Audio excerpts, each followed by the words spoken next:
அல்லேலூயா. தொடர்ந்து நாம் என்ன பார்த்து கொண்டிருக்கிறோம்? பரிசுத்த ஆவியின், அல்லேலூயா, பரிசுத்த ஆவியை குறித்து பார்த்து கொண்டிருக்கிறோம். பரிசுத்த ஆவியை குறித்து நிறைய சொல்ல வேண்டியது இருக்கிறது. ஆனாலும் இன்னும் அடுத்த வாரத்துக்கு போகாம இந்த வாரத்திலேயே அந்த பரிசுத்தை பெற்றுக்கொள்வதற்கு என்ன வழின்னு இன்னைக்கு பார்ப்போம். அல்லேலூயா, அல்லேலூயா. அருமையான தேவனுடைய ஜனங்களே, நம்ம சில வேளையில பரிசுத்த ஆவியை பெற்ற ஜனங்களும் கொஞ்சம் பேர் இருக்கிறாங்க. அல்லேலூயா. அவர்களுக்காய் கர்த்தரை துதிக்கிறேன். அல்லேலூயா. பரிசுத்த ஆவியை பெற்றவர்களும் இருக்கிறாங்க. ஆனா அதுலயும் சிலர் என்ன செய்யறாங்க தெரியுமா? இந்த இலவச கிரைண்டர் மிக்சி எல்லாம் கிடைச்சவன வாங்கிட்டு வந்து மேல எங்க வச்சிடறாங்க? பத்திரமா வச்சிடறாங்க. அதை யூஸ் நிறைய வீட்டுல வச்சிருக்காங்க. அந்த கிரைண்டர் கிடைச்சது, மிக்சி கிடைச்சது, சில வீட்டுல 2-3 எல்லாம் வச்சிருக்காங்க. அதை வாங்கிட்டு வந்து என்ன பத்திரமா வச்சிடறாங்க. அல்லேலூயா. சிலவங்க அதை என்ன செய்யறாங்க? சீக்கிரமா ரிப்பேர் ஆயிடுதுன்னு சொல்றாங்க. அதே போல சிலவங்க பரிசுத்த ஆவியை பெற்றுக்கொண்டு அதை பத்திரமா வச்சிருக்கவங்க நிறைய பேர் இருக்கிறாங்க. அல்லேலூயா, அல்லேலூயா. அதை வாங்கி பத்திரமா பார்க்கறதுக்கு வைக்கிற மாதிரி, ஷோகேஸ்ல வைக்கிற மாதிரி, அல்ல பத்திரமா ஒரு இடத்துல வச்சிருக்கிற மாதிரி நிறைய பேர் வச்சிருக்கிறாங்க. அல்லேலூயா. அதை அப்படி வைப்பதற்கு அல்ல. அல்லேலூயா. பரிசுத்த ஆவியை அப்படி நம்ம என்ன ஒரு இடத்துல அதை பெற்றுக்கொண்டதை போல இருக்கிறதுக்கு அல்ல. பரிசுத்த ஆவியை நான் பெற்றுக்கொண்ட பரிசுத்த ஆவியை அனல் மூட்டி எழுப்ப வேண்டும். அல்லேலூயா. பவுல் தீமோத்தேயுக்கு எழுதும்போது சொல்லுகிறார், நான் உன்னுடைய தலைகளை கைகளை வைத்த போது உனக்குண்டான பரிசுத்த ஆவியின் வரத்தை நீ அனல் மூட்டி எழுப்புங்கிறார். என்ன செய்யணுமா? அனல் மூட்டி எழுப்பணும். அல்லேலூயா. கொஞ்சம் இருக்கிற அந்த பரிசுத்த ஆவியை அனல் மூட்டி எழுப்பி நம்ம பிரகாசிக்கணும். அல்லேலூயா, அல்லேலூயா. வாங்குறது மாதிரி வச்சுட்டு இருந்தா எப்படி இருக்கும்? கொஞ்சம் யோசித்து பாருங்க. அல்லேலூயா. சரி, இருக்கட்டும். இன்னைக்கு நம்ம என்ன பார்க்க போகிறோம் என்று சொன்னால், பரிசுத்த ஆவியை கண்டிப்பாக நம்ம பெற்றுக்கொள்ளணும். அல்லேலூயா. பெற்றுக்கொள்ளாதவர்கள் அதை கண்டிப்பாய் பெற்றுக்கொள்ள வேண்டும் என்று நான் உங்களுக்கு சொல்லிக் கொள்வதில் தான் இந்த கடந்த 2-3 வாரமாக அதை பற்றி சொல்லிக் கொண்டிருக்கிறேன். பரிசுத்த ஆவியை ஏன் பெற்றுக்கொள்ள வேண்டும் என்றால் அது தேவனுடைய வாக்குத்தத்தம். அல்லேலூயா. சீஷர்களுக்கு அவர் சொன்னார், இந்த பிதாவின் வாக்குத்தத்தம் நிறைவேறாமல் நீங்கள் எருசலேமை விட்டு போக வேண்டாம் என்று சொன்னார். அல்லேலூயா, அல்லேலூயா. இன்னைக்கு நான் சொல்றேன்னு வெச்சுக்கோ, பரிசுத்த ஆவியை பெறாம இந்த சர்ச்சை விட்டு வெளியே போகாதீங்க அப்படின்னு சொல்லிட்டா என்ன செய்வீங்க? நீங்க பரிசுத்த ஆவி பெறாதவங்க எல்லாம் கண்டிப்பா பெற்றுட்டு தானே வெளியே வருவீங்க. ஜன்னல் வெளியே குதிச்சிருவீங்களோ? ஆமா, அதை கூட செய்வோம் பாஸ்டர், ஆனால் எனக்கு பரிசுத்த ஆவி கிடைக்க மாட்டேங்குது அப்படின்னு தான் சொல்லுவீங்க. அல்லேலூயா. இல்ல, பரிசுத்த ஆவியை பெற்றுக்கொள்ளாமல் நீங்கள் எருசலேமை விட்டு போக வேண்டாம். ஏனென்றால் போனால் நீங்கள் தோல்வி அடைவீர்கள், போனால் நீங்கள் சாட்சிகளாக இருக்க முடியாது, போனால் உங்களுடைய வாழ்க்கை தோல்வியிலே முடிந்துவிடும். ஆகவே இந்த பிதாவின் வாக்குத்தத்தம் பெறாமல் நீங்கள் எருசலேமை விட்டு போக வேண்டாம். அல்லேலூயா. எருசலேம் என்றால் அப்பத்தின் வீடு, அப்பத்தின் வீடு என்றால் தேவனுடைய வீடு, தேவனுடைய வீடு என்றால் சபை. அல்லேலூயா, அல்லேலூயா. அந்த பரிசுத்தாய் பெற்றுக்கொள்ளாமல் நான் போக மாட்டேன் என்று நல்ல ஒரு தீர்மானத்தை எடுத்த 120 பேர் தான் அன்றைக்கு அந்த பரிசுத்தாவின் அபிஷேகத்தை பெற்றுக்கொண்டார்கள். அல்லேலூயா. அதற்கு பிறகு அவருடைய வாழ்க்கை மாறிட்டது, முற்றிலுமாய் மாறிவிட்டது. அல்லேலூயா. அதற்கு முன்னாக அறையிலே ஒழித்துக் கொண்டிருந்தார்கள். அறையை பூட்டிக் கொண்டு ஒழித்திருந்தவர்கள் இன்றைக்கு பகிரங்கமாக அந்த ஜனங்களுக்கு முன்பாக நின்று சாட்சி சொல்லுகிறார்கள். நீங்கள் தான் அந்த இயேசுவை கொலை செய்தீர்கள், அதற்கு நாங்கள் சாட்சிகள் என்று சொல்லுகிறார்கள். அல்லேலூயா. எவ்வளவு பெரிய மாற்றம்! அது சாதாரண மாற்றம் என்று நினைக்கிறீங்களா? ஆமா, அது எப்படி நடந்தது? ஆண்டவர் சொன்னது போல அந்த பரிசுத்த ஆவியை பெற்றுக்கொண்ட போது அவர்கள் எல்லாரும் சாட்சியாய் மாறிவிட்டார்கள். அல்லேலூயா. அவர்கள் எல்லாரும் தேவனுடைய சாட்சிகளாய் மாறி எருசலேமிலே சென்று எல்லா இடங்களிலும் தேவனை குறித்து பேசி, இயேசுவை குறித்து பேசி ஜனங்களை ஆண்டவருக்குள்ளாய் நடத்தினார்கள். அல்லேலூயா. அந்த பரிசுத்த ஆவி பெறாமல் இருந்தால் அப்படி நடந்திருக்காது. ஆகவேதான் ஆண்டவர் அந்த பரிசுத்த ஆவியை கண்டிப்பாக பெற்றுக்கொள்ள வேண்டும் என்று சொன்னார். ஆகவே நாமும் அதை பெற்றுக்கொள்ள வேண்டும். அது நீங்கள் வாலிபர்களாக இருக்கலாம், சிறு பிள்ளைகளை கூட உற்சாகப்படுத்த வேண்டியது அவசியமா இருக்கிறது. அல்லேலூயா. சிறிய பிள்ளைகளை கூட கர்த்தர் அபிஷேகத்தினால் நிரப்புவார். அல்லேலூயா. கண்டிப்பாக தேவனுடைய ஜனங்கள் எல்லாம் பரிசுத்த ஆவி பெற்றிருக்க வேண்டும் என்றால் அது பிதாவின் வாக்குத்தத்தம். இரண்டாவது என்ன? போன வாரம் நான் சொன்னேன், அப்படி பரிசுத்த ஆவியை பெற்றுக்கொள்ளாவிட்டால் பொல்லாத ஆவி உள்ள வரும். அல்லேலூயா, அல்லேலூயா. ஏதாவது ஒரு ஆவி மனுஷனுக்குள்ள இருக்கணும். அல்லேலூயா. அந்த ஆவி பரிசுத்த ஆவியானவராய் இல்லாவிட்டால் பொல்லாத ஆவிகள் உங்களுக்குள்ளே வரும் என்று போன வாரத்திலே நான் உங்களுக்கு சொன்னேன். அல்லேலூயா. ஆமா, பலவிதமான ஆவிகள் உலகத்தில் இருக்கிறது. பலவீனப்படுத்துகிற ஆவி இருக்கிறது, பொல்லாத ஆவிகள் இருக்கிறது, இந்த பொய்யின் ஆவிகள் இருக்கிறது. இதெல்லாம் உங்களுக்குள்ளே வந்துவிடும். அதை தவிர்க்க வேண்டுமானால் உங்களுக்குள்ளே எந்த ஆவி இருக்கணும்? பரிசுத்த ஆவி இருக்கணும். அல்லேலூயா, அல்லேலூயா. மூன்றாவதாக, பரிசுத்த ஆவி பெறாதவன் அவருடையவன் அல்ல என்று வேதம் சொல்லி இருக்கிறது. அல்லேலூயா. அவருடைய ஆவியை பெறாதவன் அவருடையவன் அல்ல என்று வேதம் சொல்லி இருக்கிறது. அல்லேலூயா. ரோமர்கள் நிருபம் 8ஆம் அதிகாரம் 9ஆம் வசனத்திலே நாம் வாசிக்கும் போது அங்கே சொல்லி இருக்கிறது. ரோமர் 8:9 வாசிக்கலாம். தேவனுடைய ஆவி உங்களில் வாசமாய் இருந்தால் நீங்கள் மாம்சத்துக்குட்பட்டவர்களாய் இராமல் ஆவிக்குட்பட்டவர்களாய் இருப்பீர்கள். இங்கே முக்கியமாய் பார்க்க வேண்டியது, தேவனுடைய ஆவி உங்களில் வாசமாயிருந்தால் நீங்கள் மாம்சத்துக்கு உட்பட்டவர்களாய் இராமல் ஆவிக்கு உட்பட்டவர்களாய் இருப்பீர்கள். அல்லேலூயா. பரிசுத்த ஆவி பெற்றுக்கொள்வதற்கு முன்பாக நாம் மாம்சத்திலே இருக்கிறோம். நம்முடைய பவுல் சொல்லுகிறதான என் மனதும் மாம்சம் விரும்புகிறதை செய்கிறவர்களாக இருக்கிறோம். அதான் மாம்சத்திற்கு உட்பட்டவர்கள். நம்முடைய மாம்சம் என்ன சொல்லுகிறதோ அதை செய்து விடுவோம். ஏனென்றால் நமக்குள்ளே அந்த ஆவி இல்லாதனாலே மாம்சம் சொல்லுகிறதையும் மாம்சம் விரும்புகிறதையும் நம்ம செய்வோம். ஆனா ஆவியை பெற்றுக்கொண்ட பின்பு என்ன நடக்கும்? நாம் ஆவிக்குட்பட்டவர்களாக இருப்போம். அதான் ஆவியுடைய கண்ட்ரோல்ல இருப்போம். பரிசுத்த ஆவியானவருடைய கண்ட்ரோல்ல நம்ம இருப்போம். அல்லேலூயா, அல்லேலூயா. ரெண்டுக்கு வித்தியாசம் இருக்கிறது. இன்னைக்கு பவுல் சொல்ற மாதிரி, நான் செய்கிறதை விரும்புகிறதை செய்யாமல் விரும்பாதே செய்கிறேன். நான் அல்ல, எனக்குள்ளே வாசமாயிருக்கிறது மாம்சமே, அந்த பாவமே அப்படி செய்கிறது என்று சொல்லப்பட்டிருக்கிறது. ஆகவே இந்த பரிசுத்த ஆவி பெற்றுக்கொள்ளாவிட்டால் நம்முடைய மாம்சம் விரும்புகிறதை, நம்முடைய சரீரம் விரும்புகிறதை நாம் செய்வோம். அல்லேலூயா. ஏனென்றால் மாம்சத்துக்கு கட்டுப்பட்டவர்களாக, மாம்சத்துக்கு உட்பட்டவர்களாக, மாம்சம் சொல்லுகிறதை செய்கிறவர்களாக இருப்போம். ஆனால் பரிசுத்த ஆவியை பெற்றுக்கொண்டோம் என்றால் அந்த பரிசுத்த ஆவி நம்மை சரியான பாதையிலே நடத்தும். அல்லேலூயா, அல்லேலூயா. தேவனுடைய ஆவி உங்களில் வாசமாயிருந்தால் நீங்கள் மாம்சத்துக்கு உட்பட்டவர்களாயிராமல், அதாவது மாம்சத்தினால் நடத்தப்படுவர்களாயிராமல், மாம்சத்தினுடைய கண்ட்ரோல்ல இல்லாமல் ஆவியின் கண்ட்ரோல்ல, பரிசுத்த ஆவியானவருடைய கண்ட்ரோல்ல இருப்பீங்க. அல்லேலூயா. அந்த பரிசுத்த ஆவியானவர் உங்களிடத்தில் வந்து அவர் உங்களை சகல சத்தியத்துக்குள்ள நடத்துவார். அல்லேலூயா. அப்ப இரண்டாவது காரணம், நாம பரிசுத்த ஆவி பெறாமல் இருந்தால் அசுத்த ஆவிகள் நமக்குள்ளே வரும். ஆகவே நம்ம என்ன பெறணும்? பரிசுத்த ஆவி பெறணும். அல்லேலூயா. மூன்றாவது ஒரு காரியத்தை சொன்னேன், மீட்கப்படும் நாளுக்கென்று முத்திரையாய் பெற்ற பரிசுத்த ஆவி. அப்படியானால் மீட்கப்படும் நாளுக்கென்று நாம் பரிசுத்த ஆவியை பெற்றுக்கொள்ள வேண்டியது அவசியமாக இருக்கிறது. அல்லேலூயா. மீட்கப்படும் நாளிலே பரிசுத்த ஆவியாகிய முத்திரை இருக்குமானால் மாத்திரம்தான் நாம அந்த பரலோக ராஜ்யத்தில் பிரவேசிக்க முடியும். அல்லேலூயா. என்றால் பரலோகத்திலே சாட்சியிடுகிறவர் மூவர் என்று சொல்லப்பட்டிருக்கிறது. அதிலே ஒன்று பரிசுத்த ஆவி. அல்லேலூயா. பரிசுத்த ஆவி சாட்சி கொடுக்க வேண்டும். என்ன? இந்த மகன், இந்த மகளை நான் ஆவியினாலே அபிஷேகித்திருக்கிறேன். இவன் ஆவிக்கு கட்டுப்பட்டவனாக, ஆவிக்கு உட்பட்டவனாக இந்த உலகத்திலே வாழ்ந்தான் என்று ஆவியானவர் சாட்சி கொடுக்க வேண்டும். அல்லேலூயா, அல்லேலூயா. அங்கே சாட்சி கொடுக்கிறவர்கள் மூவர், அதிலே ஒருவர் பரிசுத்த ஆவியானவர். அல்லேலூயா. அப்போ மூன்று காரியங்கள். அல்லேலூயா. அடுத்தபடியாக ஏன் பரிசுத்த ஆவி பெற்றுக்கொள்ள வேண்டும் என்றால் சாட்சியாக வாழ்வதற்கு. அல்லேலூயா. தேவனுக்கு சாட்சியாய் வாழ வேண்டுமானால் அந்த பரிசுத்த ஆவியை கண்டிப்பாய் பெற்றிருக்க வேண்டும். அப்படித்தான் நம்முடைய முன்னோர்கள், நம்முடைய பரிசுத்தவான்கள், அப்போஸ்தலர்கள் எல்லாரும் பரிசுத்த ஆவி பெற்ற பின்புதான் சாட்சியாய் வாழ்ந்தார்கள். அல்லேலூயா.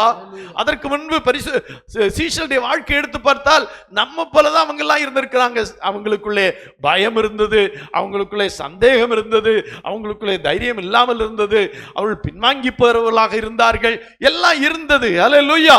ஆனால் பரிசுத்த ஆவி பெற்ற பின்பு அவர்கள் சாட்சிகளாய் மாறிவிட்டார்கள். அல்லேலூயா. இப்ப நீங்க ஒரு கேள்வி கேட்பீங்க, பாஸ்டர் இங்கே அநேக பரிசுத்த ஆவி பெற்றவர்கள் சாட்சிகளா இல்லையே பாஸ்டர் அப்படின்னு. அது வேற கேஸ், அதை நம்ம அடுத்து பார்க்க போறோம். ஏன் அப்படி சாட்சி இல்லாம இருக்கிறாங்க அப்படிங்கறத நம்ம நெகட்டிவ் அதை பார்க்கிறது. இப்ப நம்ம பாசிட்டிவ் பார்க்கிறோம். அந்த பாசிட்டிவ் திங் என்ன? பரிசுத்த ஆவி பெற்றிருந்தால் சாட்சிகளா இருப்பார்கள். அல்லேலூயா, அல்லேலூயா. ஆமா, அப்படி சாட்சிகளா இருந்தார்கள். அல்லேலூயா. அப்போ பரிசுத்த ஆவி எல்லாரும் பெற்றுக்கொள்ள வேண்டியது அவசியமா இருக்கிறது. அல்லேலூயா. ஒன்று அப்போஸ்தலர்கள் 1ஆம் அதிகாரம் 4-5 வசனங்களை வாசிக்கலாம்.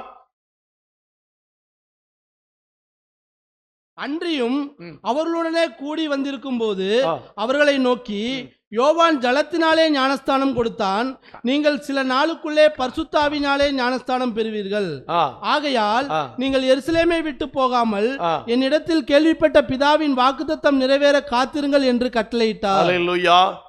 இப்போ பிதாவின் வாக்குத்தத்தம் நிறைவேற காத்திருங்கள் என்று கட்டளையிட்டார். அல்லேலூயா. இதை நான் மீண்டும் உங்களுக்கு சொல்லிக் கொள்வதற்கு காரணம் என்னவென்றால், நாம் சாட்சிகளாய் வாழ வேண்டுமானால் இந்த பரிசுத்த ஆவியை கண்டிப்பாய் பெற்றுக்கொள்ள வேண்டியது அவசியமா இருக்கு. 2 அதிகாரம் 39 வசனத்தை வாசிக்கலாம். 2 அதிகாரம் 39 வசனம். வாக்குத்தத்தமானது உங்களுக்கும் வாக்குத்தத்தமானது உங்களுக்கும் உங்கள் பிள்ளைகளுக்கும் உங்கள் பிள்ளைகளுக்கும் நம்முடைய தேவனாகிய கர்த்தர் வரவழைக்கும் தூரத்தில் உள்ள யாவருக்கும் உண்டாயிருக்கிறது என்று சொல்லி, வாக்குத்தத்தம் யாருக்கு? இந்த பரிசுத்தாய் பெற்றுக்கொள்ள வேண்டும் என்ற வாக்குத்தத்தம் யாருக்கு என்றால், நமக்கு மாத்திரமல்ல, நம்முடைய பிள்ளைகளுக்கும். அல்லேலூயா, அல்லேலூயா. அது மாத்திரமல்ல, தேவனாய் கர்த்தர் வரவழைக்கும் தூரத்துள்ள யாவருக்கும் உண்டாயிருக்கிறது என்று சொல்லி இருக்கிறது. அல்லேலூயா, யாவருக்கும். அப்படியானால் பரிசுத்த ஆவியானவர் என்று சொல்கிறார் யாவருக்கும் உரியவர்கள். அல்லேலூயா, அல்லேலூயா. லூக்கா விசேஷம் 3 அதிகாரம் 15 முதல் 17 வரை வாசிக்கும் போது, லூக்கா 3 அதிகாரம் 15 வசனத்திலிருந்து வாசிக்கலாம். யோவான் எல்லாருக்கும் பிரதியுத்தரமாக நான் ஜலத்தினால் உங்களுக்கு ஞானஸ்தானம் கொடுக்கிறேன், என்னிலும் வல்லவர் ஒருவர் வருகிறார், அவருடைய பாதரட்சைகளின் வாரை அவிழ்க்கிறதற்கும் நான் பாத்திரன் அல்ல, அவர் பரிசுத்த ஆவியினாலும் அக்கினியினாலும் உங்களுக்கு ஞானஸ்நானம் கொடுப்பார். அல்லேலூயா, அல்லேலூயா. எல்லாருக்கும் பிரதியுத்தரமாக. இந்த எல்லாரும் என்றால் எல்லாரும். எல்லாரும் என்றால் என்ன? யாரு? எல்லாரும். நானும். அந்த எல்லாரத்துல யார் அடங்கி இருக்கிறேன்? நானும். அல்லேலூயா. அந்த எல்லாரும் என்று சொல்லப்பட்டிருக்கிறது. அந்த எல்லாருக்கும் அவர் பரிசுத்த ஆவியினாலும் அக்கினியினாலும் என்ன கொடுப்பார்? ஞானஸ்நானம் கொடுப்பார். அல்லேலூயா. அப்போ இந்த பரிசுத்த ஆவி யாருக்குரியது? எல்லாருக்கும். A to Z. அவர் தூரத்தில் வரவழைக்கிற, அவரை ஏற்றுக்கொள்ளுகிற அவருடைய பிள்ளைகள் ஒவ்வொருவருக்கும் உரியது பரிசுத்த ஆவி. அல்லேலூயா, அல்லேலூயா. இது எனக்கு இல்லை என்று சொல்லவே முடியாது. 24 லூக்கா 24:49 வாசிக்கலாம். என் பிதா வாக்குத்தத்தம் பண்ணினதை இதோ நான் உங்களுக்கு அனுப்புகிறேன். நீங்களோ உன்னதத்திலிருந்து வரும் பலனால் தரிப்பிக்கப்படும் வரையிலும் எருசலேம் நகரத்தில் இருங்கள் என்றார். உன்னதத்திலிருந்தே வரும் ஒரு பலன். அல்லேலூயா. அது பிதா வாக்குத்தத்தம் பண்ணின உன்னதத்திலிருந்து வருகிற ஒரு பலன் தான் இந்த பரிசுத்த ஆவியானவர். அல்லேலூயா. இப்போ இந்த பரிசுத்த ஆவியானவர் பெற்றுக்கொள்ளாவிட்டா என்ன நடக்குன்னு சொன்னேன். ஆனா பரிசுத்த ஆவியானவரால் பெற்றுக்கொண்டா என்ன நடக்கும்ங்கிறதையும் நீங்க அறிந்திருக்க வேண்டியது அவசியமா இருக்கிறது. அல்லேலூயா. சபையிலே வந்து ஆராதிப்பதற்கு மாத்திரம் அல்ல. நீங்க நினைக்கிற மாதிரி பரிசுத்தாவை பெற்றுக்கொள்கிறது ஒரு பெந்தைக்கோஸ்தே சபையில இருக்கிறோம், நம்ம எல்லாரும் பரிசுத்தாவை பெற்றுக்கொள்ளணும், பரிசுத்தாவிலே ஜெபம் பண்ணணும், பரிசுத்தாவிலே நிறைந்து ஆராதிக்கணும், இது மாத்திரம் அல்ல. அல்லேலூயா.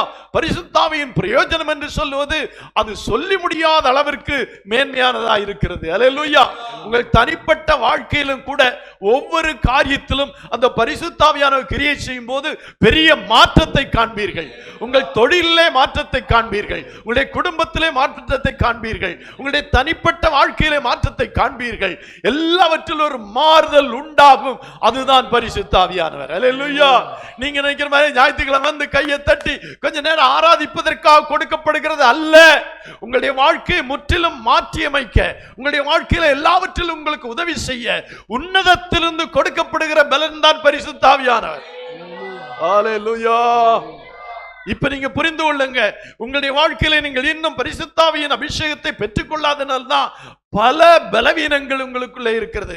பல காரியங்களில் பலவீனங்களாய் நாம் செயல்படுவதற்கு காரணம் அந்த உன்னதத்திலிருந்து அந்த பலனை பெற்றுக்கொள்ளாதனால. அல்லேலூயா, அல்லேலூயா. ஆகவே இந்த பரிசுத்த ஆவியை நாம் எல்லாருமே பெற்றுக்கொள்ள வேண்டும். அல்லேலூயா, அல்லேலூயா. லூக்கா விசேஷம் 12 அதிகாரம் 13 வசனத்திலே சொல்லி இருக்கிறது. லூக்கா 12 அதிகாரம் 13 வசனத்திலே 11 அதிகாரம் 13 வசனம் 11 பொல்லாதவர்களாகிய நீங்கள் உங்கள் பிள்ளைகளுக்கு நல்ல ஈவுகளை கொடுக்க அறிந்திருக்கும் போது பரமபிதாவானவர் தம்மிடத்தில் வேண்டிக் கொள்ளுகிறவர்களுக்கு தம்மிடத்தில் வேண்டிக் கொள்ளுகிறவர்களுக்கு பரிசுத்த ஆவியை கொடுப்பது அதிக நிச்சயம் அல்லவா? பரிசுத்த ஆவியை கொடுப்பது அதிக நிச்சயம் அல்லவா? அல்லேலூயா. தம்மிடத்தில் வேண்டிக் கொள்ளுகிறவர்களுக்கு அவர் பரிசுத்த ஆவியை கொடுப்பது அதிக நிச்சயம் அல்லவா? அப்படி என்றால் என்ன அர்த்தம்? வேண்டிக் கொள்ளுகிறவர்களுக்கு, கேட்கிறவர்களுக்கு பரிசுத்த ஆவியை கொடுப்பது அதிக நிச்சயம். அல்லேலூயா, அல்லேலூயா. அப்ப கேட்காதுதான் குறை. நான் சொல்ல கேட்காதுதான் குறைன்னு சொல்லல. அதான் நீங்க கேட்டால் வேண்டிக் கொள்ளும் போது வேண்டிக் கொள்ளுகிறவர்களுக்கு பரிசுத்த ஆவியை கொடுப்பது நிச்சயம் அல்லவா? அல்லேலூயா, அல்லேலூயா. அதே அதிகாரத்திலே ஆண்டவராகிய இயேசு கிறிஸ்து சொல்லுகிறார், ஒருவன் மீனை கேட்டால் பாம்பை கொடுப்பானோ? கொடுப்பானா? தன்னுடைய பிள்ளைகளிடத்திலே 11ஆம் அதிகாரம் 11 முதல் 13 வரை வாசிக்கும் போது 12ஆம் அதிகாரம், உங்களின் தகப்பனாய் இருக்கிற உங்கள் தகப்பனாய் இருக்கிற ஒருவனிடத்தில் மகன் அப்பம் கேட்டால் அவனுக்கு கல்லை கொடுப்பானா? கல்லை கொடுப்பானா? மீனை கேட்டால் கல்லை கொடுப்பானா? மீனை கேட்டால் மீனுக்கு பதிலாய் பாம்பை கொடுப்பானா? மீனை கேட்டால் மீனுக்கு பதிலாய் பாம்பை கொடுப்பானா? அல்லது முட்டையை கேட்டால் அவனுக்கு தேளை கொடுப்பானா? அல்லது முட்டையை கொடுத்தால் தேளைக்கு, முட்டை கேட்டால் தேளை கொடுப்பானா? பொல்லாதவளாய் நீங்கள். அல்லேலூயா. அதை சொல்லிட்டு தான் சொல்றாரு. அதை சொல்லிட்டு தான் கீழே இந்த 13ஆம் வசனத்தை சொல்றாரு. அப்படியானால் பொல்லாதவளாய் நீங்கள் உங்கள் பிள்ளைகளுக்கு நல்ல விலை கொடுக்க அறிந்திருக்கீர்கள். பாம்பை கேட்டா இல்ல மீனை கேட்டா மீனை தான் கொடுப்பீங்க, முட்டையை கேட்டா முட்டையை தான் கொடுப்பீங்க. பொல்லாதவர்களாய் நீங்களே அப்படி கொடுக்கும் போது நான் என்னிடத்தில் வேண்டிக் கொள்வர்களுக்கு பரிசுத்த ஆவியை கொடுப்பது நிச்சயம் அல்லவா என்கிறார். அல்லேலூயா, அல்லேலூயா. நல்லா புரிந்து கொள்ளுங்கள். பரிசுத்த ஆவியை கேட்டால் பரிசுத்த ஆவியை கொடுப்பார் என்பதற்கு நிச்சயமான வேத வசனங்கள் தான் இவைகள். அல்லேலூயா. பரிசுத்த ஆவியை கேட்டால் பரிசுத்த ஆவியை கொடுப்பார். அல்லேலூயா. வேற எதையும் கொடுக்க மாட்டார். அல்லேலூயா. ரொம்ப ஆச்சரியமான அந்த வசனங்கள். அல்லேலூயா. அதனால அந்த ஆண்டவரிடத்துல இந்த பரிசுத்த ஆவியை கேட்டா கண்டிப்பா நமக்கு கொடுப்பார். அல்லேலூயா, அல்லேலூயா. எத்தனை பேர் நம்புறீங்க இந்த வசனம்? இந்த வசனம் ரொம்ப முக்கியமான வசனம். அல்லேலூயா. பரிசுத்த ஆவியை கேட்டால் அவர் எனக்கு பரிசுத்த ஆவியை கொடுப்பார் என்பது நிச்சயம். அல்லேலூயா, அல்லேலூயா. அதனால தான் ஆண்டவர் சொன்னாரு, கேளுங்கள் அப்பொழுது உங்களுக்கு கொடுக்கப்படும் என்று சொன்னார். அல்லேலூயா. கேட்கிற எவனும் என்ன செய்கிறான்? பெற்றுக் கொள்ளுவான் என்று வேதம் சொல்லி இருக்கிறது. அல்லேலூயா, அல்லேலூயா. அப்போ இப்போ பவுல் இன்னொரு வசனத்தை சொல்றாரு. அல்லேலூயா. ரொம்ப ஆச்சரியமான அந்த வசனம். அல்லேலூயா. வாசிக்கலாமே. அதே 1 கொரிந்தியர் 1ஆம் அதிகாரம் 7ஆம் வசனத்தை வாசிக்கலாம். 1 கொரிந்தியர் 1ஆம் அதிகாரம் 7ஆம் வசனம். அப்படியே நீங்கள் யாதொரு வரத்திலும் குறைவில்லாதவர்களாய் நம்முடைய கர்த்தராகிய இயேசு கிறிஸ்து வெளிப்படுவதற்கு காத்திருக்கிறீர்கள். அல்லேலூயா. கொரிந்திய சபையை பற்றி அங்கே பவுல் சொல்லும்போது நீங்கள் யாதொரு வரத்திலும் குறைவில்லாதவர்களாய் இருந்தார்கள் என்று சொல்லி இருக்கிறது. அப்படின்னா சபையானது பரிசுத்த ஆவியினால் நிரப்பப்படும் போது அவர்களுக்கு வரங்கள் கொடுக்கப்படுகிறது. அல்லேலூயா, அல்லேலூயா. நீங்க இப்ப சபையின் சரித்திரத்தை நீங்கள் கொஞ்சம் பார்க்கணும். சபையின் சரித்திரம் ரொம்ப முக்கியமானது. அப்போஸ்தலர்கள் 8ஆம் அதிகாரத்திலே ஒரு வசனம் சொல்லி இருக்கிறது. எருசலேமிலே கூடி வந்த சபைக்கு மிகவும் துன்பம் உண்டாயிற்று. வாசிக்கலாம். அப்போஸ்தலர் 8ஆம் அதிகாரம் 1ஆம் வசனம். அவனை கொலை செய்கிறதற்கு சவுலும் சம்மதித்திருந்தான். அக்காலத்திலே எருசலேமில் உள்ள சபைக்கு மிகுந்த துன்பம் உண்டாயிற்று. அப்போஸ்தலர் தவிர மற்ற யாவரும் யூதேயா சமாரியா தேசங்களில் சிதறப்பட்டு போனார்கள். தேவ பக்தியுள்ள மனுஷர் ஸ்தேவானை எடுத்து அடக்கம் பண்ணி அவனுக்காக மிகவும் துக்கம் கொண்டாடினார்கள். இப்போ சபைக்கு துன்பம் உண்டாயிட்டு ஸ்தேவானை கல்லெறிந்து கொண்டார்கள். இந்த அளவுக்கு பிரச்சனை இருக்கும் போது சபையார், அந்த தேவனுடைய ஜனங்கள் எல்லாரும் எல்லா இடத்துக்கும் என்ன செய்தார்கள்? சிதறடிக்கப்பட்டு போனார்கள். சிதறடிக்கப்பட்டு போனவர்கள் அங்கே சுற்றி திரிந்து தேவ வசனத்தை பிரசங்கித்தார்கள்.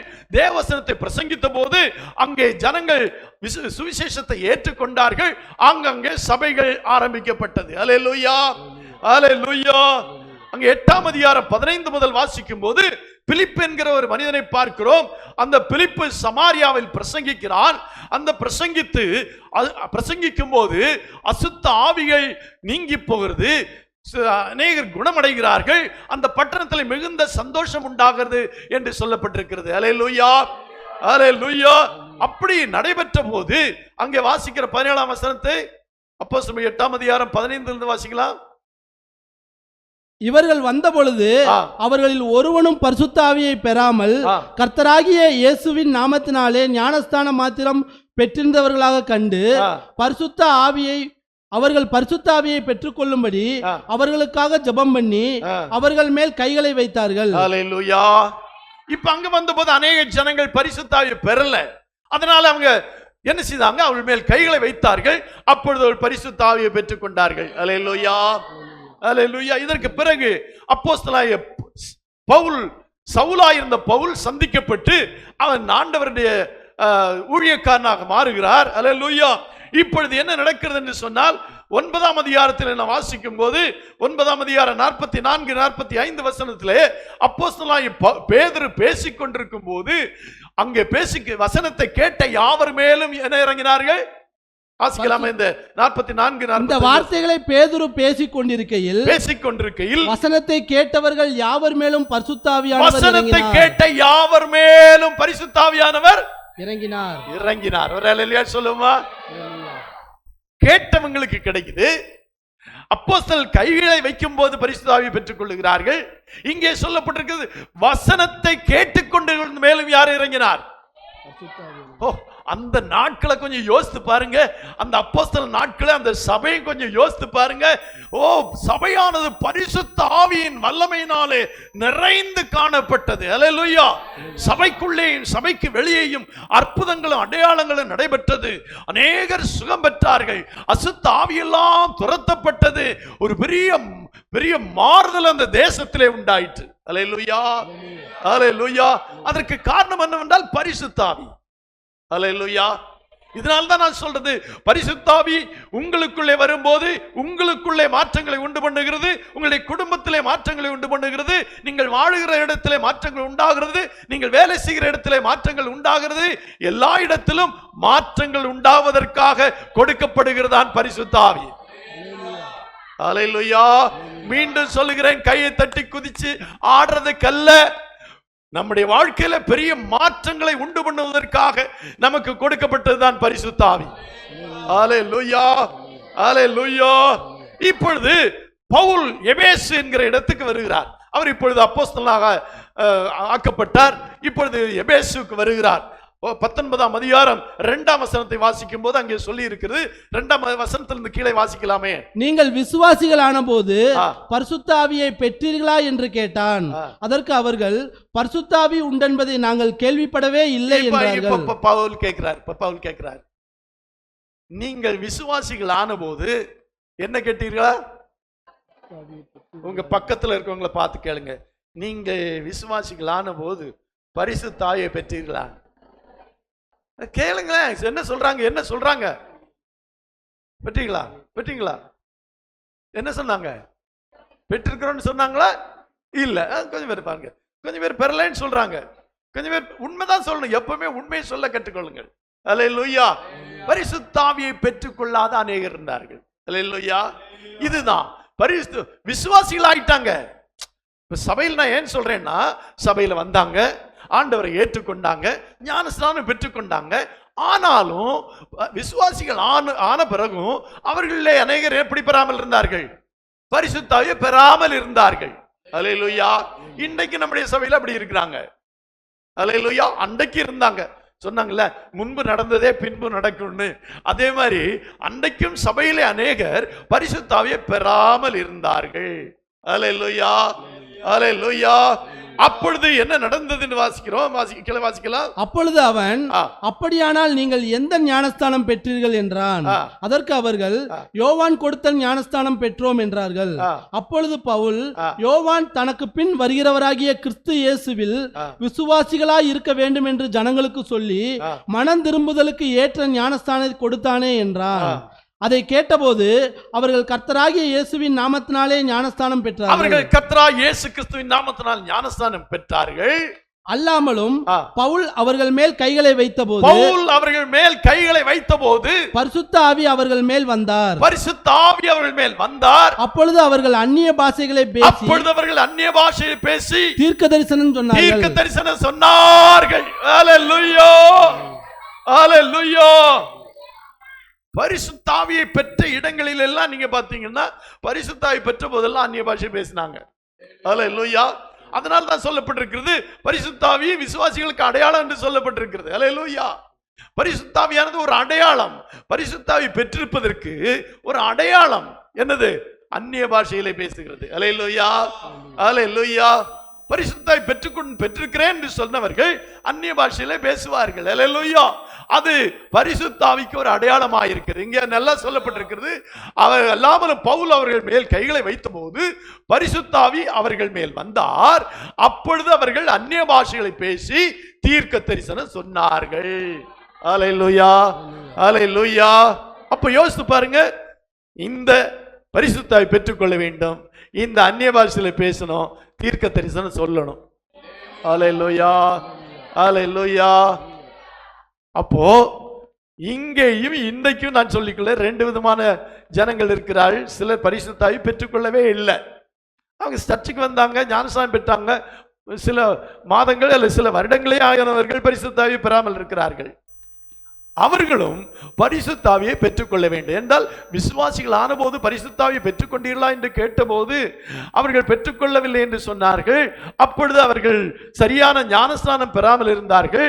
ஞானஸ்நானம் பெற்றுக்கொண்ட பின்பு அப்போஸ்தலனாகிய பவுல் அவர்கள் மேல் கைகளை வைத்தார். அப்பொழுது அவர்கள் பரிசுத்தாவை பெற்றுக்கொண்டார்கள். பரிசுத்தாவை பெற்றுக்கொண்டு அந்நிய பாஷையிலே பேசி தீர்க்க தரிசனங்களை சொன்னார்கள். அல்லேலூயா, அல்லேலூயா. அப்ப இந்த பரிசுத்தாவியை நம்ம பெற்றுக்கொள்ளணுமா வேண்டாமா சொல்லுங்க? அல்லேலூயா, அல்லேலூயா. ஆமா, இந்த அந்த பரிசுத்தாவியை நம்ம பெற்றுக்கொள்ளணும். அல்லேலூயா. யாருக்கு கிடைக்கும்? நீங்களே சொல்லுங்க, யாருக்கு கிடைக்கும்? எல்லாருக்கும் கிடைக்கும். அல்லேலூயா.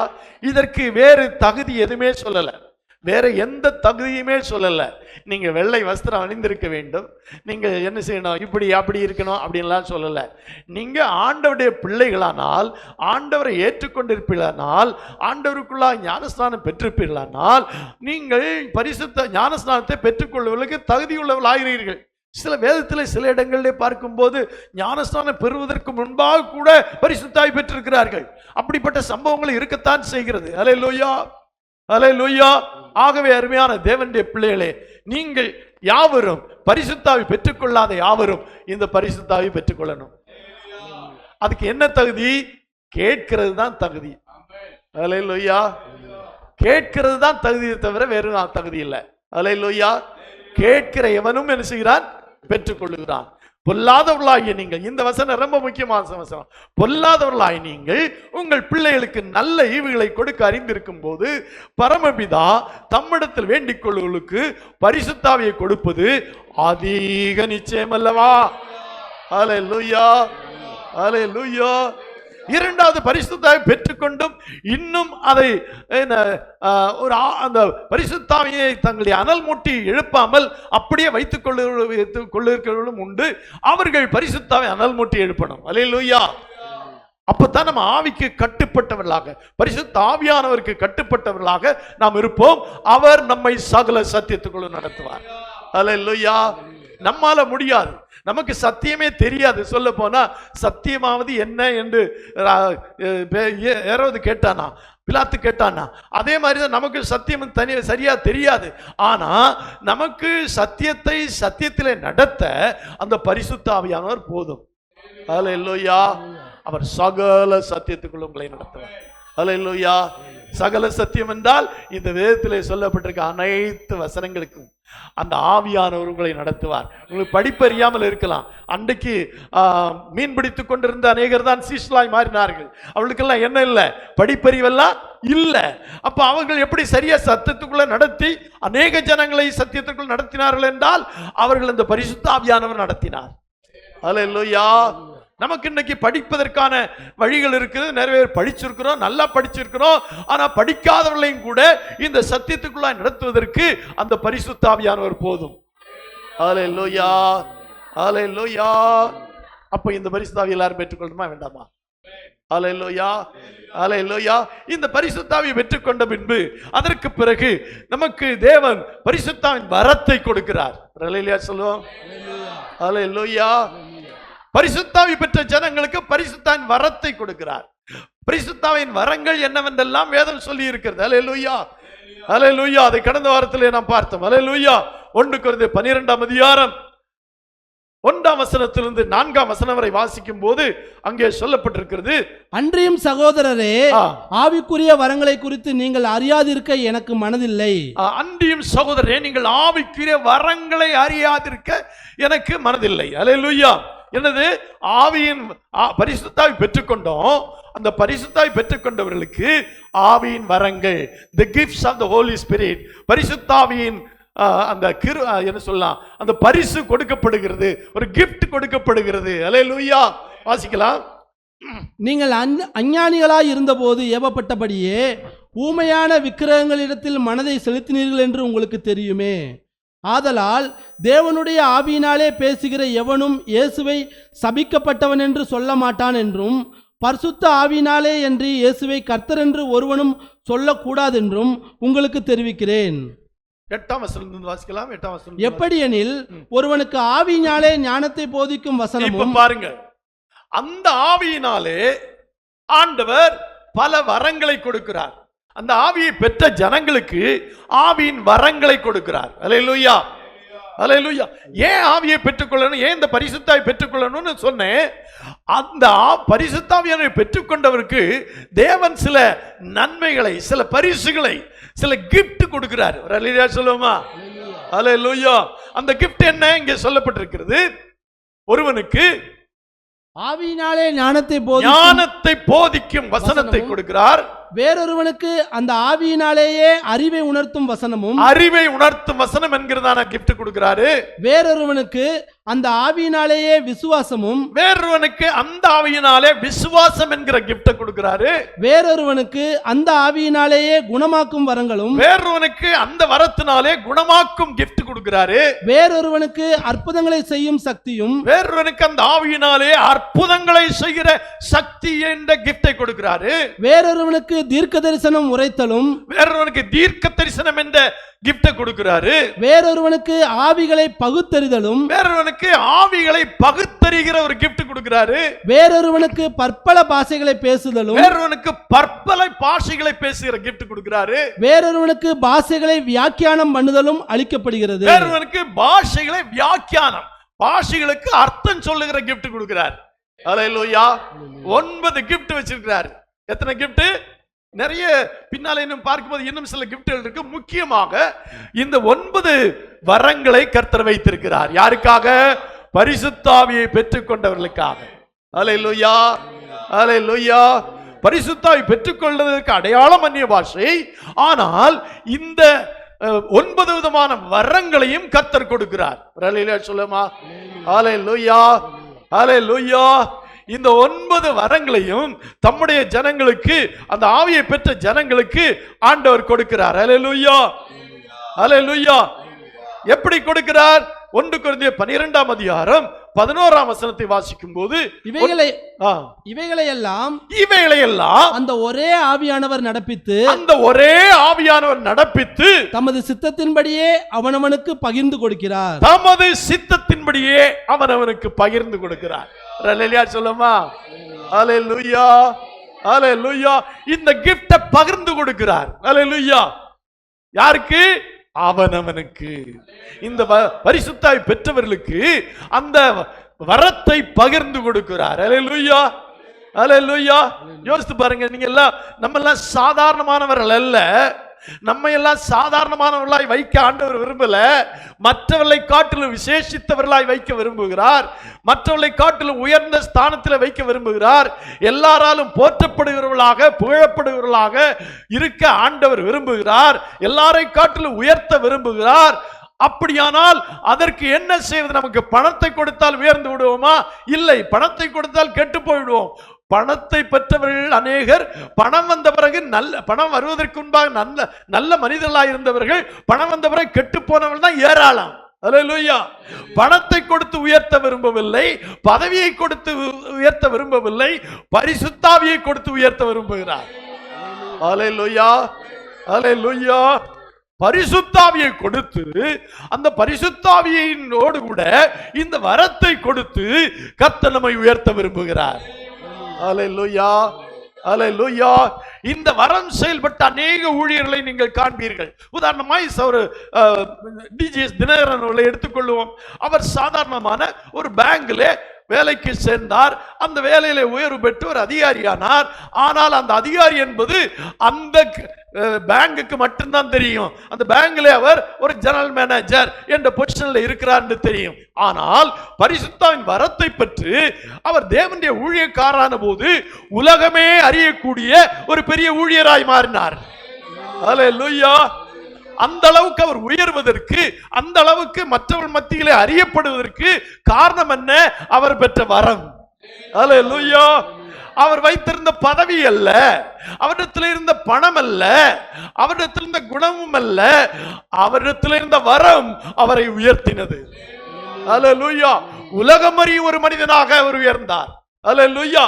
இதை போலத்தான் எல்லாரையும் கர்த்தர் வைக்க விரும்புகிறார். அல்லேலூயா. அல்லேலூயா. அப்ப நன்றாய் புரிந்து கொள்ள வேண்டியது அவசியம் என்னவென்றால், இது ஆண்டவர் அவனவனுக்கு பகிர்ந்து கொடுக்கிறார். அல்லேலூயா. பகிர்ந்து கொடுக்கிறார். அல்லேலூயா. யார் யாருக்கு எதை கொடுக்க வேண்டும் என்று தேவன் அறிந்திருக்கிறார், அவர்களுக்கு அதை கொடுக்கிறார். அல்லேலூயா. அல்லேலூயா. ஆமா. அப்போ பரிசுத்த ஆவியை பெற்றவர்களுக்கு பரிசுத்தாவின் வரத்தை கொடுக்கிறார். அல்லேலூயா. அந்த வரம் என்னென்ன வரம் என்று பார்த்தோம். அந்த வரம் எப்படி கொடுக்கப்படுகிறது என்று பார்க்கிறோம். அவனவனுக்கு தேவன் பகிர்ந்தளிக்கிறார் என்று சொல்லப்பட்டிருக்கிறது. அல்லேலூயா. ஏனென்றால் நீங்கள் எங்களை வாசிக்கும் போது அந்த 1 கொரிந்தியர் 12ஆம் அதிகாரம் 30ஆம் வசனத்தை வாசிக்கும் போது அங்கே சொல்லப்பட்டிருக்கிறது, எல்லாரும் குணமாக்கும் வரங்களுடையவர்களா? எல்லாரும் குணமாக்கும் வரங்களுடையவர்களா? எல்லாரும் அந்நிய பாஷைகளை பேசுகிறவர்களா? எல்லாரும் அந்நிய பாஷை பேசுகிறவர்களா? எல்லாரும் வியாக்கியானம் பண்ணுகிறவர்களா? எல்லாரும் வியாக்கியானம் பண்ணுகிறவர்களா? இப்படி இருக்க முக்கியமான வரங்களை இப்போ என்ன சொல்லப்பட்டிருக்குது? எல்லாரும் எல்லா வரங்களும் உடையவர்கள் அல்ல. அல்லேலூயா. அவனவனுக்கு தேவன் பகிர்ந்தளிக்கிறார். அல்லேலூயா. ஒருவனுக்கு 1 வரம் அளிக்கலாம், ஒருவனுக்கு 2 வரம் அளிக்கலாம், ஒருவருக்கு 3 வரம் அளிக்கலாம். அது தேவன் பகிர்ந்தளிக்கிறது. கிஃப்ட் அப்படின்னா என்னங்க? நமக்கு பிரியப்பட்டு கொடுக்கிறது. அப்படிதானே? நம்ம மேல பிரியப்பட்டு நமக்கு கொடுக்கிறது தான் கிஃப்ட். அல்லேலூயா. வரம் என்று சொல்வது கிஃப்ட் என்று சொல்லப்பட்டிருக்கிறது. அப்படியானால் ஆவியானவர் பரிசுத்த ஆவியாக மாத்திரம் கொடுப்பதல்ல, அதோடு கூட நமக்கு இந்த வரங்களையும் கொடுக்கிறார். அல்லேலூயா. அல்லேலூயா. அதுதான் நாம் வாசிக்கும் போது அங்கே வாசித்தோம் அல்லவா? 1 கொரிந்தியர் 12ஆம் அதிகாரம் 8ஆம் வசனத்திலே வந்து வாசிக்கும் போது ஒருவனுக்கு அப்படின்னு சொல்லு, வேறொருவனுக்கு என்று சொல்ல 12ஆம் அதிகாரம் 8ஆம் வசனம் வாசிக்கலாம். எப்படி எனில், ஒருவனுக்கு ஆவியினாலே ஞானத்தை போதிக்கும் வசனமும், ஒருவனுக்கு ஆவியினாலே ஞானத்தை போதிக்கும் வசனம், வேறொருவனுக்கு அந்த ஆவியினாலேயே அறிவை உணர்த்தும் வசனம், வேறொருவனுக்கு அந்த ஆவியினாலே அறிவை உணர்த்தும் வசனம், வேறொருவனுக்கு அந்த ஆவியினாலேயே விசுவாசம், வேறொருவனுக்கு அந்த ஆவியினாலே விசுவாசம், வேறொருவனுக்கு அந்த ஆவியினாலேயே குணமாக்கும், வேறொருவனுக்கு அந்த ஆவியினாலேயே குணமாக்கும் வரமும், வேறொருவனுக்கு அப்படின்னா என்ன அர்த்தம்? வேறொருவனுக்கு, அடுத்தவனுக்கு, இன்னொருவனுக்கு, ஒருவனுக்கு தீர்க்க தரிசனம், ஒருவனுக்கு குணமாக்கும் வரம், ஒருவனுக்கு வியாக்கியானம் பண்ணுதல், ஒருவனுக்கு பற்பல பாஷைகளை பேசுதல், இப்படி இன்னொருவனுக்கு ஆவிகளை பகுத்தறிதல், இப்படி அப்படி ஒவ்வொருத்தருக்காக கொடுக்கிறாரு. அல்லேலூயா சொல்லுமா? அல்லேலூயா. அதை பற்றி சொல்லும் போது ஆண்டவர் சொல்லுகிறாரு, இந்த சரீரம் பல அவயவங்களுடையதா இருக்கிறது. அல்லேலூயா. இந்த சரீரமானது பல அவயவங்களை சேர்ந்தது. கை இருக்கிறது, கால் இருக்கிறது, காது இருக்கிறது, மூக்கு இருக்கிறது. இதே போல சபையிலே அந்த வரங்களை பெற்றவர்களுக்கு ஒவ்வொரு வரங்களை கர்த்தர் கொடுக்கிறார். அல்லேலூயா. அல்லேலூயா. இதுல எது முக்கியம் என்று சொல்லுவோம்? யோசித்து பாருங்க. கண்ணு முக்கியமா? அப்ப காது வேண்டாமா? வாய் முக்கியம் இல்லையா? கை முக்கியம் இல்லையா? ஒன்றொன்று எல்லாமே முக்கியமானது தான். அல்லேலூயா. அதை போல சபையிலே ஆண்டவர் வரங்களை கொடுக்கிறார். அல்லேலூயா. வரங்களை என்ன கொடுக்கிறார்? பகிர்ந்து கொடுக்கிறார். அல்லேலூயா.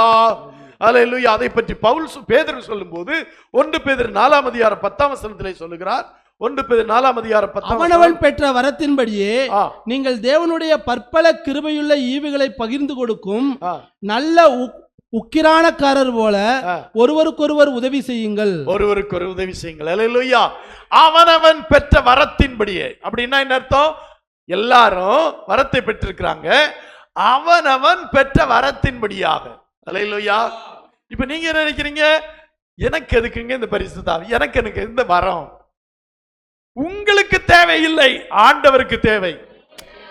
அல்லேலூயா. உங்களுக்கு அந்த வரம் தேவையில்லை. வரத்தை வச்சு நான் என்ன பண்ண போறேன்னு உங்களுக்கு இப்ப தோணலாம். ஆனா வரம் கிடைச்ச பிறகுதான் தெரியும் என்ன எப்படியெல்லாம் நீங்க பயன்பட போறீங்க, எப்படியெல்லாம் கர்த்தர் உங்களை பயன்படுத்துகிறார், எப்படியெல்லாம் உங்களுடைய வாழ்க்கை தரம் உயருகிறது, எப்படியெல்லாம் நீங்கள் பிறராலே ஆசீர்வதிக்கப்பட போகிறீர்கள் என்பது பெற்றுக்கொண்ட பிறகுதான் தெரியும். ஆனா வரங்கள் உங்களுக்கு தேவை என்பதை ஆண்டவர் அறிந்திருக்கிறார். என்றால் வரங்கள் இருந்தால்தான் சபை வளரும். அல்லேலூயா. வரங்கள் இருக்கும்போதுதான் உலகமெல்லாம் சுவிசேஷம் பரம்பப்படும். அல்லேலூயா. ஒரு டிஜிஎஸ் தினகரன் என்ற ஒரே மனிதன் பெற்றுக்கொண்ட வரத்தினாலே உலகத்திலே கோடிக்கணக்கான ஜனங்கள் சுவிசேஷத்தை கேட்டார்கள், கோடிக்கணக்கான ஜனங்கள் சுகமடைந்தார்கள், ஆண்டவரின் அன்பை புரிந்து கொண்டார்கள், அறிந்து கொண்டார்கள், சபை வளர்ச்சி அடைந்தது. அல்லேலூயா. அல்லேலூயா. அப்போ ஆவியின் அபிஷேகமும் ஆவியின் வரங்களும் உங்களுக்கு தேவை என்பதை நீங்கள் உணராவிட்டாலும் பரவாயில்ல, ஆனா ஆண்டவருக்கு அது தேவை. ஏனென்றால் அன்றைக்கு நம்ம அப்போஸ்தலர்கள் 2ஆம் அதிகாரத்திலே தேவனுடைய அப்போஸ்தலர் எல்லாம் அந்த பரிசுத்தாவியை பெற்றுக்கொண்டு அந்த பரிசுத்தாவி வரத்தை பெற்றுக்கொண்டதினால்தான் இன்று உலகமெங்கும் தேவனுடைய சபை உண்டாயிருக்கிறது. இல்லாவிட்டால் உண்டாயிருக்கிறது. அல்லேலூயா.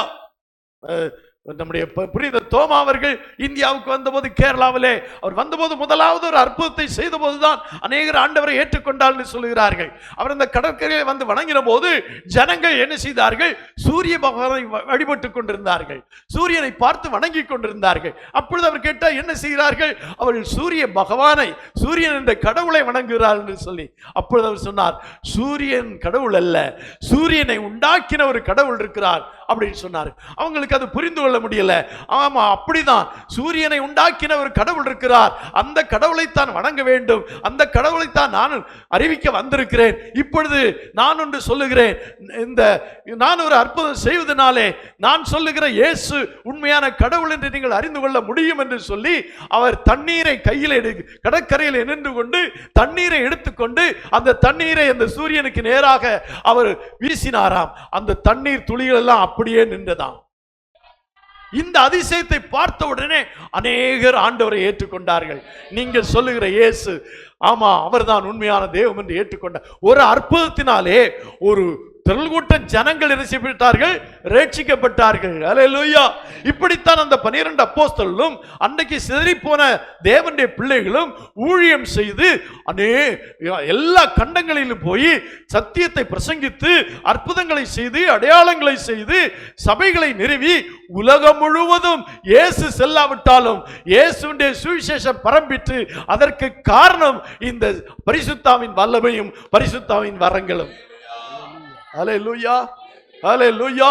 இன்னைக்கு சபையிலே இது அதிகமாய் போதிக்கப்படுவதில்லை, இதை சபையிலே அதை வற்புறுத்துவதில்லை அல்லது கட்டாயப்படுத்துவதில்லை, அதிகமாய் அதை பற்றி பேசுகிறதும் இல்லை. அல்லேலூயா. சபைக்கு ஜனங்கள் வந்தால் போதும் என்று இருக்கிறார்கள். இந்த ஜனங்களை கொண்டு என்ன செய்ய போறீர்கள் என்பதுதான் ஆண்டவர் கேட்கிற கேள்வி. அல்லேலூயா. ஒரு இடத்தில் 5 தாலந்தும், ஒரு இடத்தில் 2 தாலந்தும், ஒரு இடத்தில் 1 தாலந்தும் கொடுத்தார். சில சபைகளை 10,000 பேரை கொடுத்திருக்கிறார், சில சபைகளை 100 பேரை கொடுத்திருக்கிறார், சில சபைகளை 10 பேரை கொடுத்திருக்கிறார். இந்த 5000 பேரை கொண்டு இன்னும் 5000 பேரை சம்பாதிப்பதற்காக ஆண்டவர் 5000 ஆத்துமாக்களை கொடுத்திருக்கிறார். அது எப்படி நடைபெறும் என்றால் இந்த பரிசுத்த ஆவியானவரை பெற்றுக்கொண்டு பரிசுத்த ஆவியின் வரங்கள் செயல்படும் போதுதான் இந்த 5000 10,000 ஆகும், 2000 4000 ஆகும், 10 20 ஆகும். அல்லேலூயா. அல்லேலூயா. இப்பொழுது நீங்கள் யோசித்து பாருங்கள், நீங்கள் இருக்கிறீர்கள், உங்களுக்கு ஒரு குணமாக்கும் வரம் கிடைத்திருக்கிறது என்று ஆண்டவர் கொடுத்திருக்கிறார் என்று வைத்துக் கொள்ளுங்கள். நீங்கள் குணமாக்கும் வரத்தை பெற்றிருக்கிறீர்கள் என்றால் நீங்கள் ஆஸ்பத்திரிக்கு செல்வீர்கள், அங்கே சென்று ஊழியம் செய்வீர்கள், அங்கே படுத்திருக்கிற ஜனங்களுக்காக ஜெபிப்பீர்கள், அவர்கள் குணமடைவார்கள். அப்பொழுது அவர்கள் ஆண்டவரை ஏற்றுக்கொள்வார்கள். நீங்கள் உங்கள் பக்கத்து வீட்டில் ஒரு வியாதியாய் படுத்திருக்கிறார்கள், நீங்கள் போய் ஜெபிக்கும் போது குணமாக்க வரத்தினாலே அவர்கள் குணமடையும் போது அவர்கள் ஆண்டவரை ஏற்றுக்கொள்வார்கள். இப்படித்தான் சபை வளர்ந்தது, இப்படித்தான் சபைகள் உருவானது, அப்படித்தான் சத்தியம் பிரசங்கிக்கப்பட்டது, அற்புதத்தினாலும் அடையாளங்களினாலும் தான் சபை உருவானது. ஆனால் இன்றைக்கு இருக்கிற சபைகளோ பெருத்த கலப்படம். அல்லேலூயா. பெருங்கூட்ட ஜனம் சபைக்கு வந்தால் போதும், ஒரு பெருங்கூட்டத்தை காட்டி பெரிய சபைகளை கட்டி இவ்வளவு பேர் கொண்டிருக்கிறார்கள். இத்தனை ஆராதனை நடக்குது என்று அவர்கள் சொல்லுகிறார்களே தவிர கிடைத்த அந்த ஆத்துமாக்களை கொண்டு அதை மல்டிப்ளை பண்ண, அதை பெருக்க அவர்கள் முனையவில்லை. ஹல்லேலூயா. இதனாலதான் இன்றைக்கு ஆண்டவர் கவலைப்பட்டு கொண்டிருக்கிறார். ஹல்லேலூயா. 5 தாலந்தை கொடுத்தேனே, 5000 பேரை கொடுத்தேனே. நீங்கள் யோசித்து பாருங்கள், 5000 பேர் உள்ள சபைகளிலே ஒரு 500 பேருக்காயிலும் ஒரு குணமாக்க வரம் இருந்திருந்தால் இன்றைக்கு அந்த சபை இன்னும் 5 லட்சமாக மாறி இருக்கும். ஹல்லேலூயா, ஹல்லேலூயா. ஆமா, அதுதான் தேவன் வைத்த நியமம். ஆனால் அது இன்றைக்கு சபையிலே நடைபெறுவதில்லை. நம்முடைய சபையிலே நடக்கட்டும். ஹல்லேலூயா, ஹல்லேலூயா. உங்களுக்கு எவ்வளவு மகிழ்ச்சியா இருக்கு யோசித்து பாருங்க. நீங்க போனீங்க, பக்கத்து வீட்டுல சுகம் இல்லாம இருக்கிற ஒருத்தருக்கா ஜெபம் பண்ணீங்க, அவங்க சுகம் ஆயிட்டுன்னா அந்த வீட்டுக்காரங்க உங்ககிட்ட எப்படி நடந்துக்குவாங்க? கொஞ்சம் யோசித்து பாருங்க. அந்த பக்கத்து வீட்டுக்காரங்க உங்ககிட்ட எப்படி நடந்துக்குவாங்க? முந்தி நடந்த மாதிரி நடப்பாங்களா? இல்ல. உங்க மேல அவங்களுக்கு ஒரு பாசம், உங்கள் மேல ஒரு கரிசனை, உங்களை பார்த்தாலே ஒரு பக்தி, உங்களை பார்த்தாலே அவங்களுக்கு ஒரு சந்தோஷம் உண்டாகும். ஹல்லேலூயா, ஹல்லேலூயா. அப்படி ஒவ்வொரு வரம் குணமாக்கும் வரம் மாத்திரமல்ல, இந்த 9 வரங்களும் செயல்படும் போது ஆண்டவருடைய நாமம் அதனால மேம்படும், சபை வளர்ச்சி அடையும். அப்படித்தான் சபைகள் வளர்ச்சி அடைந்தது. ஹல்லேலூயா, ஹல்லேலூயா. சபையிலே அநேகர் குணமாக்கப்பட்டார்கள், சபையிலே பிசாசுகள் துரத்தப்பட்டது, சபையிலே தீர்க்க தரிசனமாக அநேக காரியங்கள் கூறப்பட்டது. ஹல்லேலூயா. ஆனால் தீர்க்க தரிசனங்கள் கூறினார்கள், அது குறைஞ்சு வந்து அந்த பொய்யான தீர்க்க தரிசனம் சொன்னதுனால இப்ப ஊழியர்கள் தீர்க்க தரிசனமே சொல்றது இல்ல. இப்ப பாத்தீங்களா, ஊழியக்காரங்கள் நீங்க பாத்தீங்கன்னா டிவி ஊழியக்காரங்கள் கூட அதிகமா என்ன சொல்றது இல்ல, தீர்க்க தரிசனம் சொல்றது இல்ல. என்ன பொய் தீர்க்க தரிசனம் சொல்லி அது பொய்ன்னு நிரூபம் ஆயிடுச்சு. ஹல்லேலூயா. என்ன நினைக்க சொல்லுகிறேன் என்றால், பயிர்கள் வளர்ந்த போது அவைகளோடு களையும் வளர்ந்தது. அதனாலே சபையிலே ஆவியானவருக்கு இடம் கொடாமல் ஆவியானவரை வேறு விதமாக ஆட்டம் பாட்டம், அதுதான் சபை என்றவர்கள் என்ன செய்தாங்க? சபை ஊழியர்களும் வஞ்சிக்கப்பட்டு விட்டார்கள். ஹல்லேலூயா. ஆதி சபை அப்படி இருக்கவே இல்லை. ஹல்லேலூயா. எவ்வளவு உறுதியாய் பிடித்திருக்கிறார்கள். தாவீது நடனமாடினான் என்ற ஒரே ஒரு வார்த்தை வைத்துக் கொண்டு இத்தனை சபைகளும் நடனமாடிக் கொண்டிருக்கிறது. ஆனால் அது தாவீது சபையிலே ஆடவில்லை. தாவீது ஆடிய நடனத்தை இந்த புதிய ஏற்பாடு ஏற்றுக்கொள்ளவில்லை. இந்த புதிய ஏற்பாட்டு சபை என்பது வித்தியாசமான சபை. ஹல்லேலூயா. இது பரிசுத்த ஆவியானவராலே பரிசுத்தமாக்கப்பட்ட சபை. ஹல்லேலூயா. இங்கே ஆட்டம் பாட்டத்திற்கு இடமில்லை, இங்கே ஆவியானவருக்கு மாத்திரம் இடம் உண்டு. ஹல்லேலூயா. நன்றாய் புரிந்து கொள்ளுங்கள் தேவனுடைய பிள்ளைகளே, உங்களை எல்லாம் கர்த்தர் பயன்படுத்த விரும்புகிறார். உங்களை ஒவ்வொருவரையும் பயன்படுத்த விரும்புகிறார். நீங்கள் எவ்வளவு படித்தவர்களோ படிக்காதவர்களோ ஏழையோ உயர்ந்தவர்களோ யாருமாக இருக்கலாம், ஆண்டவருக்கு அது ஒரு பிரச்சனை அல்ல. ஒருவனுக்கு குணமாக்கும் வரம், ஒருவனுக்கு தீர்க்க தரிசன வரம், ஒருவனுக்கு வியாக்கியானம் பண்ணுகிற வரம், இப்படி ஒருவனுக்கு ஒருவனுக்கு ஒருவனுக்கு என்று சொல்லுகிறார். அந்த ஒருவன் நீங்கள் தான். ஹல்லேலூயா, ஹல்லேலூயா. அதனாலே சபை பயனடையும், அதனாலே தேசம் பயனடையும், அதனாலே உங்கள் குடும்பம் பயனடையும், அதனாலே உங்களுடைய வாழ்க்கையில உங்களுக்கு மேன்மை உண்டாகும், உங்களுக்கு சமாதானம் உண்டாகும், உங்களுக்கு நம்பிக்கை உண்டாகும். அந்த விசுவாசத்தோடு கூட இந்த பரிசுத்த ஆவியானவரை பெற்றுக்கொள்ளும் போது உங்களுடைய வாழ்க்கை மாறும். ஹல்லேலூயா, ஹல்லேலூயா, ஹல்லேலூயா. ஷபரலகதரமல. ஆமா, அதுக்காகத்தான் பரிசுத்த ஆவியானவர். இது இன்னைக்கு சபைகளே அதிகமான சபைகள இல்ல. ஹல்லேலூயா, ஹல்லேலூயா, ஸ்தோத்திரம், ஹல்லேலூயா. ஒரு சம்பவம் எப்படி, ஒரு ஒரு சபையிலே ஒரு ஒரு ரொம்ப சபையிலே உள்ள வர முடியாதபடி ஒரு வெளியே நின்று கொண்டிருந்தானாம். ஹல்லேலூயா. இப்படி கார்டன் இருக்கு, சர்ச்சுக்கு பக்கத்துல கார்டன். அந்த சர்ச்சு பக்கத்துல ஒருத்தன் கிழிந்த உடையை தைத்து படுத்து போட்டுக்கொண்டு அங்கே நின்று கொண்டு இங்க என்ன நடக்கிறது என்று பார்த்து கொண்டிருந்தான். ஹல்லேலூயா, ஹல்லேலூயா. அப்போ அங்கே ஆண்டவராய் இயேசு கிறிஸ்து வந்தாராம். அவனுக்கு தெரியல இயேசு கிறிஸ்துன்னு சொல்ல. ஏன்பா இங்க நிக்கிற அப்படின்னு கேட்டானா. அப்ப அவன் சொன்னானா, ஐயா நான் கிழிஞ்ச வஸ்திரம் போட்டிருக்கிறேன், என் தலையெல்லாம் இப்படியா இருக்குது, என்ன உள்ள விட மாட்டேங்கிறாங்க. அந்த இயேசு எனக்கும் பார்க்கறதுக்கு ஆசைதான், அந்த இயேசுடைய வார்த்தை கேட்க எனக்கு ஆசைதான், ஆனா என்ன உள்ள விட மாட்டேங்கிறாங்கன்னு சொல்லி. அப்போ இயேசு சொன்னாரா, நீ உள்ள போக வேண்டாம், அந்த என்னையே அவங்க வெளியே அனுப்பிட்டாங்க, நான் உன்னோடு இருக்கிறேன், நான் தான் இயேசுன்னு சொன்னாரா. ஹல்லேலூயா, ஹல்லேலூயா. இயேசு இன்றைக்கு அநேக சபைகளுக்கு வெளியே இருக்கிறார். நீங்க யோசித்து பாருங்க, இவ்விதமான ஆட்டம் பாட்ட ஆராதனைகளும் தேவனுக்கு பிரியமற்றதான காரியங்கள் நடக்கிற இடத்துல இயேசு எப்படி இருக்க முடியும்? முடியவே முடியாது. அல்லேலூயா. புதிய ஏற்பாடு சபை அது அல்ல. அல்லேலூயா. புதிய ஏற்பாட்டு சபை ஆவியினால் நிறைந்த சபை, ஆவியின் கனிகளால் நிறைந்த சபை. நல்லா புரிந்து கொள்ளணும் தேவனுடைய பிள்ளைகள். இன்னைக்கு அநேக ஊழியங்கள் அப்படியாய் மாறிவிட்டது. நல்ல ஆவிக்குரிய சபைகளும் கூட இன்னைக்கு அப்படிப்பட்ட காரியங்களே போய்விட்டது. ஆனால் அல்லேலூயா, பரிசுத்த ஆவி பெற்றவன் என்பதை அறிவது அந்நிய பாஷையினால மாத்திரமல்ல, அவனுடைய கனிகளால் அவனை அறிவீர்கள். அல்லேலூயா. அவள் எப்படி அறிவீர்கள் என்றால் அவருடைய கனிகளாலே அறிவீர்கள். அல்லேலூயா. ஆவியின் கனிகள் இருக்கிறவன் தான் ஆவியை பெற்றவன். அல்லேலூயா. அந்த ஆவியின் கனிகள் என்ன அங்கே சொல்லப்பட்டிருக்க கலாத்தியர்கள் 5ஆம் அதிகாரம் 22ஆம் வசனத்திலே வாசிக்கும் போது, ஆவியின் கனியோ அன்பு, சந்தோஷம், சமாதானம், நீடிய பொறுமை, தயவு, நற்குணம், விசுவாசம். அல்லேலூயா. அல்லேலூயா. வாசிக்கலாம் அந்த வசனத்தை. ஆவியின் கனியோ அன்பு, சந்தோஷம், நீடிய பொறுமை, தயவு, நற்குணம், விசுவாசம், சாந்தம், இச்சையடக்கம். அல்லேலூயா. இது இருக்கிறவன் தான் ஆவியின் அபிஷேகத்தை பெற்றவன். அல்லேலூயா. இவையெல்லாம் உங்களுக்குள்ள இல்லைன்னு உங்களுக்கே தோணுது, நிறைய பேருக்கு தோணுது இதெல்லாம் எனக்குள்ள இல்லைன்னு. அப்படின்னா இன்னும் ஆவியானவர் கண்ட்ரோல்ல நீங்க இல்லைன்னு அர்த்தம். ஆவியானவருடைய கண்ட்ரோல்ல இருந்தா இந்த ஆவியின் கனி இருக்கும். அல்லேலூயா. அப்படியா பாஸ்டர், ஐயோ எனக்கு தெரியலையே பாஸ்டர் அப்படின்னு சொல்றதை நான் புரிஞ்சுக்கிறேன். அல்லேலூயா. உண்மைதான், உண்மைதான். அல்லேலூயா. ஆவியின் கனி, ஆவியின் வரங்கள், ஆவியின் கனிகள். ஆவியின் வரத்தை பெற்றவர்கள் ஆவியின் கனிகளையும் பெற்றிருப்பார்கள். அல்லேலூயா. அதுக்காகத்தான் இந்த கனிகள் எல்லாம் நம்மளே உருவாகுவதற்கு தான் பரிசுத்த ஆவியானவர் நமக்கு கொடுக்கப்படுகிறார். பரிசுத்த ஆவியானவர் ஊற்றப்படுகிறார். அந்த ஒரு மரத்துல தண்ணீர் ஊற்றும் போது, ஒரு செடியிலே தண்ணீர் ஊற்றும் போது அந்த செடி, அந்த மரமானது கனி கொடுக்கிறது போல பரிசுத்த ஆவியானவர் நம்ம மேல் ஊற்றுகிறார், நாம் இந்த கனிகளை கொடுக்கிறோம். அல்லேலூயா.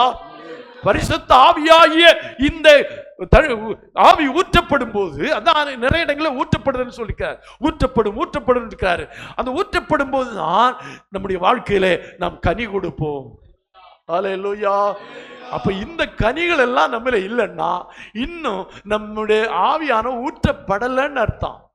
நான் பரிசுத்த பெற்றிருக்கிறேன் பாஸ்டர், பெற்றிருக்கிறது வேற. நான் மூணு விதமான காரியத்தை சொன்னேன். அல்லேலூயா. அல்லேலூயா. ரிசீவிங் ஒன்று, பெற்றுக்கொள்ளுதல் ஒன்று, நிரப்பப்படுதல் உண்டு, அபிஷேகம் பெறுதல் உண்டு. 3 விதமாக இருக்கிறது. நீங்கள் ஒருவேளை முதல் நிலைமையிலே இருக்கலாம். எது? பரிசுத்த ஆவியானவர் பெற்றிருக்கிறீர்கள். பரிசுத்த ஆவியை பெற்றிருக்கிறீர்கள். அல்லேலூயா. ரிசீவிங். அல்லேலூயா. இரண்டாவது நிரப்பப்படுதல். You must fill with the holy spirit. நீங்கள் பரிசுத்த ஆவியானவரால் நிரப்பப்படணும். அல்லேலூயா. அல்லேலூயா. ஆமாங்க, நிறைய படிகள் இருக்குங்கல்ல ஆவிக்குரிய வாழ்க்கையில, சபையில அநேக படிகள் இருக்கிறது. இது நம்முடைய நன்மைக்காக ஆண்டவர் கொடுத்திருக்கிறார். அல்லேலூயா. அப்ப ஆவியின் வரங்கள் நமக்கு கொடுக்கப்படும், எல்லாருக்கும் கொடுக்கப்படும். அல்லேலூயா. அதான் நான் அடுத்த வாரம் பார்க்க போறோம். சில வரங்களை விரும்புங்கள்னு ஆவியானவர் சொல்லியிருக்கிறார், பவுல் சொல்லியிருக்கிறார். அல்லேலூயா. சரி, இருக்கட்டும். இந்த வாரத்தில் அந்த ஜெபத்தை நடத்த முடியல, நேரம் ஆயிடுச்சு. என்ன உங்களுக்கு முழுசா சொல்லி விளக்கிட்டேன்னா தான் அதை பெற்றுக்கொள்வது ஈஸியா இருக்கும். அதை நீங்க சரியா தெரிஞ்சு கொண்டா தான் அதை பெற்றுக்கொள்ளணுங்கிற எண்ணம் உங்களுக்கு உண்டாகும். போன வாரம் சொன்னதுனால உங்களுக்கு எல்லாம் உரைச்சது. என்ன உரைச்சது? ஐயோ பரிசுத்தாவி பெற்றுக்கொள்ளாமட்டு ஆஸ்தாவி வரும். உண்மைதானே? கொஞ்சம் அந்த ஒரு இது வந்தது இல்லை உங்களுக்குள்ள, நானும் ஆவியை பெற்றுக்கொள்ளணும் அப்படிங்கிற எண்ணம் வந்தது இல்லை.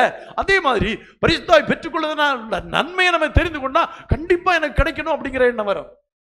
இப்ப நரகத்துல அக்கினி இருக்குங்க தெரிஞ்சதுனால தான் நரகத்துக்கு போக வேண்டாம்னு நினைக்கிறோம். அப்படித்தானே? மோட்சத்துல என்ன இருக்கு, பரலோகத்துல என்ன இருக்கு?